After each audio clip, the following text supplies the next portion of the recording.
আমি নার্সিং এ পড়ছি। আমার বিয়ের কিছুদিন পর থেকেই আমি একটি ক্লিনিকে মেডিকেল টেকনোলজিস্ট জব করি, কারণ আমার স্বামী কোনো কাজ করে না। আসসালামু আলাইকুম, কি অবস্থা সবার, কেমন আছেন সবাই? আজকের স্টোরিটি সেন্ড করেছেন জুলিয়া ইসলাম জুই নামের এক বড় আপু। পার্সোনালি আপনাদের কাছে অনেকটাই দুঃখিত, আমার ভয়েস ভোকালটা খারাপ হইতে পারে বিকজ অফ আমি অসুস্থ আর আমি অনেকদিন পর ভিডিও মেক করতেছি। হোয়াটএভার, যাই হোক, এখন ভিডিওর মেইন টুইস্টে যাওয়া যাক। আসসালামু আলাইকুম, আমি নার্সিং এ পড়ছি। আমার বিয়ের কিছুদিন পর থেকেই আমি একটা ক্লিনিক মেডিকেল টেকনোলজিস্ট জব করি, কারণ আমার স্বামী কোনো কাজ করে না। এদিক সেদিক ঘুরে বেড়ায়, নেশা করে, টাকার জন্য আমাকে মারধর করে। তারপরও আমার বাবার বাড়ি থেকে টাকা আনার জন্য চাপ দেয়, আরো বিভিন্ন সমস্যা। বিয়ের 1 বছরের মধ্যে আমাদের একটা ছেলে সন্তান হয়, তারপরও ভালো হইলো না। নেশা করে আমাকে টাকার জন্য মারধর করে। আমি যেই জায়গায় জব করি ওই জায়গার প্রতিষ্ঠানের মালিক পক্ষকে কল দিয়ে গালিগালাজ করে আমাকে জব থেকে বের করে দেওয়ার জন্য। আমরা ভাড়ার বাসায় থাকতাম, ও মাঝে মাঝে ওদের বাড়িতে চলে যেত। বাড়িতে গিয়ে বাসার মালিককে কল দিয়ে গালিগালাজ করে আমাকে বাসা থেকে নামিয়ে দেওয়ার জন্য। আর ওই প্রতিষ্ঠানের মালিক পক্ষকে প্রতিনিয়ত গালিগালাজ করেই যাচ্ছে। তারপরে ওইখানে আমার চাকরি চলে যায়। অনেকদিন বাড়িতে বসে থাকি, সংসারের অনেক অভাব, ছেলের খাবার জামা কাপড় কিনতে পারি না। বিয়ের সময় আমার বাড়ি থেকে আমার স্বামীকে গলায় পরার জন্য একটা চেন দিয়েছিল, সেইটাও বিক্রি করে দিয়েছিল। তারপর ও ব্যাংক থেকে কিছু টাকা লোন নিয়েছিল, সেই টাকাও আমি পরিশোধ করেছি। ও তো কোনো কাজ করে না, আমাকেও কোনো কাজ করতে দিবে না। ওর উদ্দেশ্য হচ্ছে আমার বাবার বাড়ি থেকে টাকা এনে সংসার চালাবো। তারপর আমি আবারও জব ম্যানেজ করি অনেক দূরে, সেখানে আমি আমার বোনকে নিয়ে থাকতাম। আর সেখানেও আমার স্বামী মাঝে মাঝে যাইতো, আর ও আমার ফ্যামিলির কারোর সাথে যোগাযোগ করতে দিত না। আমার স্বামী আমার আব্বু আম্মুকে কল দিয়ে ইচ্ছা মতো গালিগালাজ করতো। জানেন ভাই, আমি লুকিয়ে লুকিয়ে আম্মুর সাথে কথা বলতাম। দ্বিতীয়বার যখন চাকরি নিয়েছি ও আবারও আগের মতো প্রতিষ্ঠানের মালিক পক্ষকে কল দিয়ে গালিগালাজ করে। এরকম প্রতিনিয়ত গালিগালাজ করতেই থাকে। আমাকে চাকরি থেকে বের করার জন্য আমার এবং প্রতিষ্ঠানের মালিকের ছবি দিয়ে ফেসবুকে পরকে অপবাদে পোস্ট করে এবং আমি দ্বিতীয়বারের মতো চাকরি হারাই। দেখতে দেখতে আমাদের ছেলের বয়স 3 বছর পূর্ণ হয়। আমি আমার বোনকে নিয়ে থাকতাম। আমার স্বামী আমার বোনের নামেও ফেসবুকে খারাপ পোস্ট করে। তারপর আমি ওকে ডিভোর্স দেই এবং চাকরি খুঁজতে থাকি। অবশেষে চাকরিও পাই,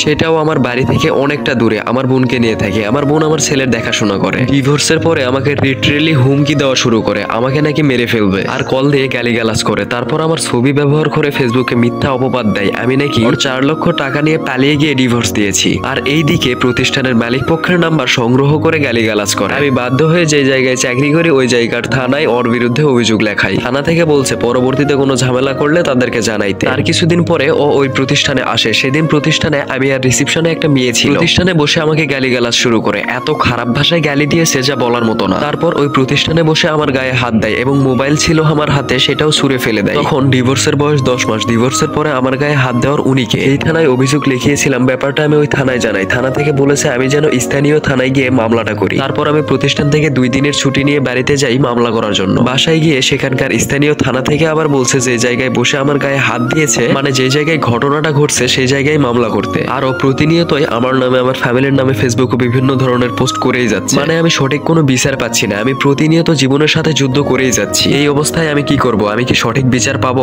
একাপুর করুণ আত্রনাদ। দেখেন, এটা বাংলাদেশ, এখানে সরকার চেঞ্জ হতে পারে কিন্তু দেশের নিয়ম চেঞ্জ হবে না। যেখানে এখন এসেও ধর্ষণ করে টাকার বিনিময়ে রক্ষা পাওয়া যায়, মার্ডারের প্রথম আসামি হয়েও জেল থেকে টাকার বিনিময়ে ছাড় পাওয়া যায়, রাস্তাঘাটে মেয়েদের ওপেনে টিচ করলেও বড় ভাইয়ের প্রলোভন দেখিয়ে সাইটে চলে যাওয়া যায়, সেই দেশে অন্যায়ের বিরুদ্ধে সঠিক বিচার কোনোভাবেই সম্ভব নয় যতক্ষণ না এই দেশে ইসলাম প্রতিষ্ঠিত হচ্ছে। এবং পার্সোনালি আমি আজকের ভিডিওতে এই বিষয়টা আমি সবার কাছে দৃষ্টি আকর্ষণ করছি, আপনি যেন আপনার দিক থেকে সঠিক বিচার পান। আমার অডিয়েন্সরা সেই কাজটাই করার চেষ্টা করবে ইনশাআল্লাহ। হোয়াটএভার, যাই হোক, আজকের ভিডিওটি আপনারা যারা ফুল দেখছেন তাদের কাছে আমি রিকোয়েস্ট করব আপনারা অবশ্যই এই আপুটা যাতে সঠিক বিচার পায় সেই কাজটাই করবেন। এই ভিডিওর বিভিন্ন পোস্ট, বিভিন্ন কথা নিয়ে আপনারা লেখালেখি করবেন এবং আপনারা এই আপুকে নতুন করে একটা জীবন উপহার দেওয়ার চেষ্টা করবেন আশা করি। আজকের মতো এত পর্যন্তই। সবাই ভালো থাকবেন, সুস্থ থাকবেন। আল্লাহ হাফেজ। Till then, bye by.